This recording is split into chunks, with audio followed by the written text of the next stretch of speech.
Making Macclesfield FC, The Office meets Robbie Savage. Why Robbie Savage? Making Macclesfield FC is hands down the best thing to have graced our screens this year. The trouble with excellent things is that everything that comes after them is just a bit shit. It's why Manchester United fans can't remember winning the league in '99 Zareths. Why nobody cares about Noel Gallagher's high-flying birds, or Beardy Eye, or whatever.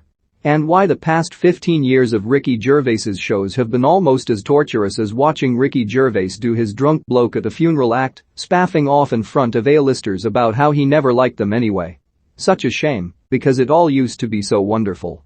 So nice, then, of the BBC to mark the 20th anniversary of The Office in the best possible way, reincarnating its protagonist in all his former glory in Robbie Savage's new mockumentary, Making Macclesfield FC. First, some context. The show is built around, or built for, perhaps, the premise of the laudable rescue of the recently folded Macclesfield town by local businessman and Savage's pal, Rob Smethurst. Charting his first year at the helm, it purports to chronicle the challenges involved in bringing a historic football club back into existence and the importance of this to the local community. And it does, sort of. In the same way that the merger of the Swindon and Slough branches of Wernham Hogg is definitely something that happened. Because really, what it is all about, and the clue is in the title, is the man himself, Sav, as you suspect he likes to introduce himself. And, spoiler alert, it turns out that Sav might not be the urbane, articulate, Renaissance man that he would have you believe, but may actually be a barely tolerable windbag whose prime means of communication is terrible banter. And it is glorious. There are so many highlights. Sav on the pitch with Smethurst, guffering about how he phoned him that morning, and how Rob asked who's this, and then that was essentially it. Sav lamenting the fact that he is supposed to be signing players today, but has only bloody gone and got chocolate on his top, seemingly oblivious to the fact that he is supposed to be signing players today, but has come to work dressed as a pound shop Peter Stringfellow. Sav going all chilled out entertainer as he introduces us to the administrative staff, jokes about the poor quality of their work and bends double with laughter, whilst everyone awkwardly sits there, and then replies to one of the employees' own jokes with the exquisitely French and straight-faced response, "It's not a comedy show, Bob." So great. But what really makes the show actually brilliant is the balance provided by some of the genuine characters affiliated with the club. Not in the way of Peter Bandy Band, described as a character for sure over footage of him committing the simply mental act of raising his arms above his head, in a scene strikingly reminiscent of those England players lifting the loser of rock paper scissors in the air, the Mad Heads. Not that sort of character, but the actual human people for whom following the Silkman is a cornerstone of their lives.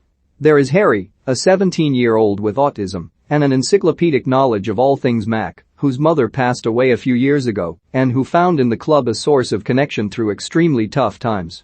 There is his dad, whose honesty when speaking of how the club helped them, providing respite by taking his son for match days, illustrates perfectly how these institutions really are more than just football clubs. Then there's 93-year-old Ken, rewarded for over 80 years of support by being the first to have a drink in the newly renovated bar.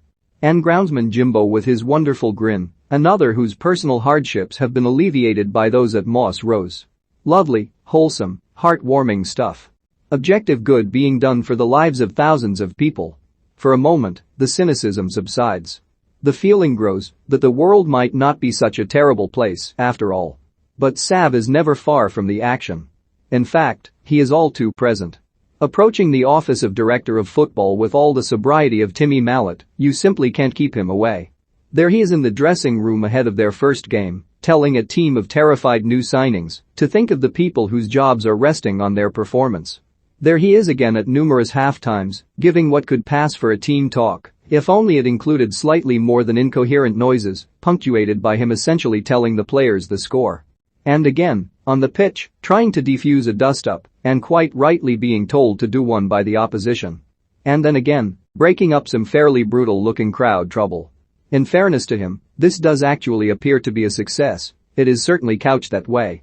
But the notion that the sight of Robbie Savage's face is going to calm scores of angry, drunk men does seem utterly insane. It doesn't really matter. We're not in it for the truth of things. And just as well, really. As early as the 6th minute of the show, Sav deals with the slanderous accusation that this endeavor is some kind of Robbie Savage vanity project, dismissing it with the words, "It's not about me at all."